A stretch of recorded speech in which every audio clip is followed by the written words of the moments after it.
Okay, so event, and it's a kind of global event, and you have chosen a very right kind of day for this purpose, World Mental Health Day. And World Mental Health Day is truly very important during these times. And it has been my pleasure to hear all of you. And I am happy that by learning from so many speakers, I can come with some ideas which I may think that can also be included in this uh, conversation. If my main focus as Professor Ashok's main focus was on philosophy, and that was really very enlightening. Swami Brahmdev ji was mostly speaking about spirituality, and then so many other speakers, they have spoken very nice, and it has been really very beneficial for each one of us. I take a slightly different viewpoint when we talk of mental health. Then I go by the very standard definition of World Health Organization. They say that a mental health is basically is a kind of a three-tier system. They call it as sound mind, in sound body, in sound society. So there are these three levels that if your mind can be happy, if the body is happy, if the body is okay, and the body can be okay if the society is okay.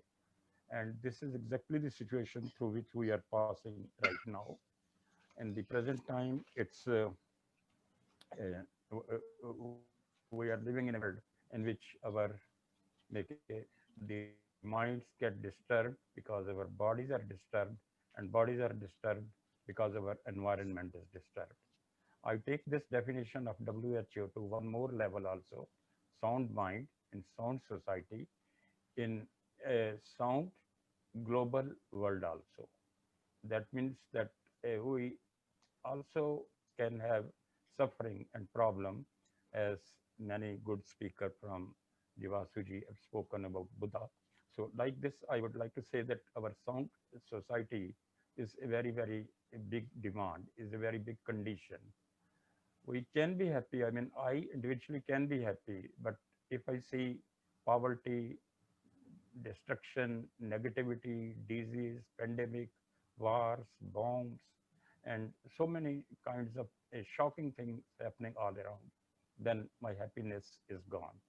So the happiness is basically I mean, you may call it three-tier or even four-tier system, in which it is basically the individual's mind, then the body, then the society, and then ultimately the ecology even would be there. Our whole planet Earth would be there. So I begin my talk with one of the basic concept, which is the concept of the Mother Earth, which is perhaps more older in India, known as Dharti Mata, and this concept in the Greek philosophy, to which most of the West people are accustomed, is called the Gaia hypothesis. So, in the Gaia hypothesis, it is that James Lovelock's hypothesis that the Earth is basically a kind of living organism. So, because of this living organism, so there are so many good things which are happening, but then ultimately the happiness depends upon the people who are living in this total system. Similarly, there is one very interesting another another concept which I want to bring to the audience, and I want to share it. And this incidentally comes from your neighbor. I mean, like it's from Austria, by the very famous ecologist Konrad Lorenz. He said that Earth, or the planet Earth, and it's not very old, his theories are just like about 30, 40 years old. And he said that there are 8 deadly sins of mankind. This is something, a time for us to introspect all over the world. We need to know that what is happening to us, what is happening to, say, me in India, or what is happening to somebody, say, in USA, or what is happening to anybody in a far off region like, say, Africa. So, like this, we have to really see that the Earth is one unit. And if there is any problem in one part of the human body, that becomes painful. So similarly, if there is anything bad in one unit of the earth, in one part of the world, then the whole thing becomes very difficult. So 8 sins which he has narrated are worth understanding. Of course, they are very self-explanatory, but I would feel it my part to explain it. One is the overpopulation. Now, these are the issues which everybody is talking, concerning, discussing, maybe ranging from panchayat to UNO. Everybody is talking, but then finally there is no result out of that. Second thing is devastation of environment. This is another deadly sin which has been really done by mankind. That is, we are doing so many things like testing so many bombs, testing atom bomb, hydrogen bomb, then so many missiles, so many other kind of things, so many industrial pollutants, so many chemicals, and the net result is that our environment is devastated. It's not very light kind of thing to forget. The third thing is man's race against himself. That is, sometimes we are doing too much, or for like it's a pyramid kind of society in which at the bottom of the pyramid you have millions and millions of people. Like one third, and maybe even roughly these days, the latest figure was about 40% of the world population is living on less than $1 a day. It's a UNO data which I am speaking here. So it's something terrible that how so many poor people on the earth by their number, it is terrible. On the other hand, if you look at the pyramid shape, then on the top of this there are so many billionaire and billionaire and billionaire, and there is no end to their wealth. In fact, like it becomes a craze to tell that okay, we are the richest 10 or 5 or 20 people of the world. Of course it's okay to be rich, but it's also not okay to neglect the poor people.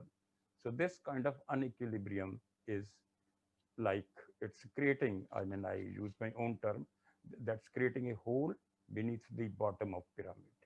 So the pyramid, which we believe to be very strong structure right from Egyptian time, in this kind of socio-economical structure, it can fall very badly. Then fourth thing, which is the part of 8 deadly sins, is the entropy feeling. We feel some kinds of enjoyment just in some kind of maybe nightclubs or just in some kind of drink parties or must maybe even other drug parties. So many kind of things in which we feel happy, but in reality we are not happy. So it's a term from physics that is a entropical experience, but then we fall down. Then number 5 is the genetic decay. This is another thing which is happening very commonly all over the world, and especially the poor countries are the victim of this.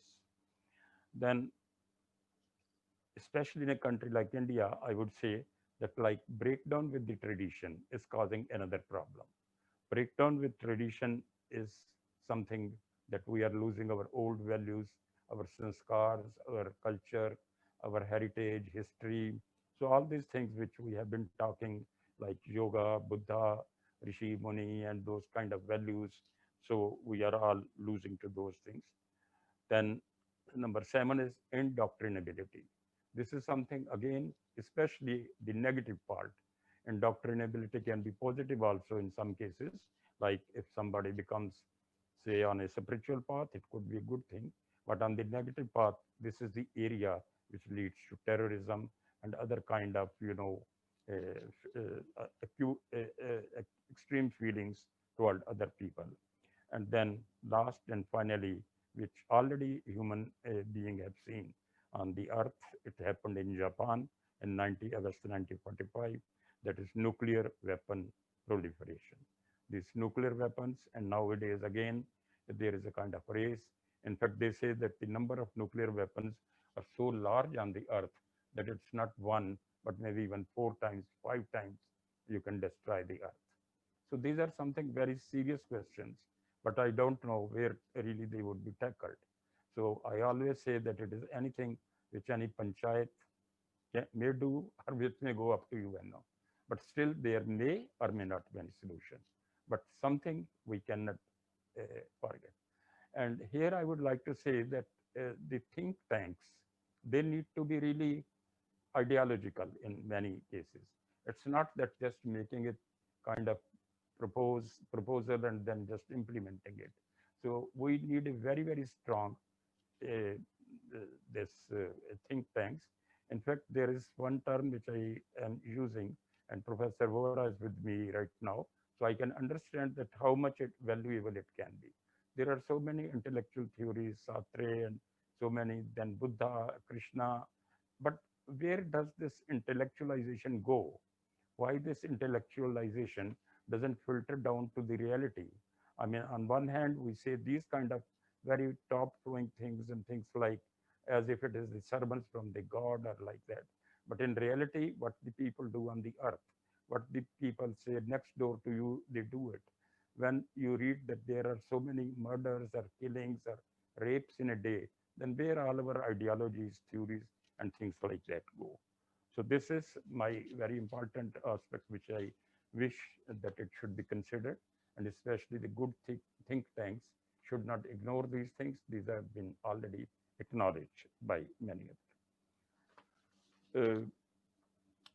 Another is this Gaia hypothesis that is again coming to my thought, because this is some theory which in Indian context was also there. We talk not only Earth, but we talk of Brahman, and the theories of Brahman were much more older than being at that time.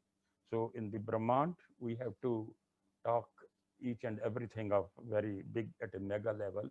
And this Gaia theory is about the earth. So we have to think earth like with the five elements. We have earth, water, we have air, fire, and space. So is that really what we are honoring, or we are destroying it? So this five senses of the earth, I mean the five states of the earth, are very cautious point in which is really ailing us. Another when from psychological viewpoint, I have another one. I hope I have some time more to speak. Is this about the stresses which are caused these days? We are very much exposed to media so many times, like at least an average man has newspaper, radio, mobile, and all this kind of information technology. Again, I would say there is nothing bad, but what does it do to the people? I mean, sure, it does many good things also. Technology has really brought the world very close to each other, but at the same time, it has done various kind of harms also. So because of this technology, there are certain things in which the people are really suffering, and that is typically that people, they get trapped in some kind of stresses. I have used and I have worked on this project in Austria, that is vicarious stress. That is the things which do not happen to you, but they happen to anybody else, but they make frightened to you. You see somebody being killed, you see somebody being raped, and then you get a frightening fear that the same thing can happen to me. So this kind of problem, they are our very serious problems. Vicarious stress. As a psychologist, and I had a very distinguished psychiatrist and other medical friends, and I mean we have to really look into these kind of things. That are we making a world as a terrific place, as a terrible place, as a place which is always to be say bombed by bombs or terrorists, or uh, there are rapists as if they are all around. So these kind of things, they make us very much vicariously stressed. So this vicarious stress is also something which any psychologist would like to tackle, which any psychiatrist would like to tackle, or it depends upon our law and order social situation, so that it becomes a harmonious world. Then most of the things, points which I had to speak, I have spoken. But there I came across something another interesting, which is by James George. He is a Canadian ecologist. It is something similar to Eight Sins, but slightly different. It is about seven wounds on the earth. That is industrial and nuclear pollution. These are, I would just read it and you can understand they are very simple in terminology. Erosion and deforestation, rainforest destruction, loss of biodiversity. You know, all these fires in America and many other parts of the world, just spreading into hundreds of kilometers and damaging. Then ozone depletion, global warming, and population explosion. So these are some of the very terrible other things. So the name is here the seven wounds. So what I believe is that to the earth we have harmed, we have damaged in various ways. And this process can be reversed provided a global consensus is generated. But if some histories in history, if we do some mistake, we don't get upset at that time. We think that okay, it's nothing. But I have to say simply one thing, that it's my own quotation in a way. I would say that howsoever knowledgeable we may be, there is always an X factor in our knowledge. So please do never think that whatever we are doing could be ultimately absolutely correct. So at a very high level, one must know that history can also repeat negatively. The kind of bad things which are happening in the global context, they can be terrible. They can, again, there has been, in fact, I came across a very interesting article, The Future That Never Came. It's an article which was written somewhere around 1970s, 80s, when there was a little bit of this nuclearization things and all that. And that was about this Hiroshima and Nagasaki, that after 1945, that future never came. But now, as you can see, it's almost 80 years, and the things are not very comfortable. And when you look at the quantum of their economics and their manpower and their technology, that there is too much which is given to too much emphasis is being given on the war, developing technology, making one after another huge. I mean, this is, I mean, we have to really intellectualize the global psyche. If that is not done, we, of course, lessons would be learned. Not that it's the I say and it would be done, because these are all solutions which over a period of time would take a lot of things. But in the big think tanks, we often think that these are all layman's conversation. These are conversations in the coffee house, conversation with the friends, conversation in the colleges, debates, seminars. But then ultimately, the think tanks who do those things, they need to be quite cautious in these things. So I don't prolong it much. I Thank wish you, I sir. could have more discussion and questions. So thank Thank you you, sir. very much. Thank you. I am Thank you. thank you very much. Thank you. Namaskar.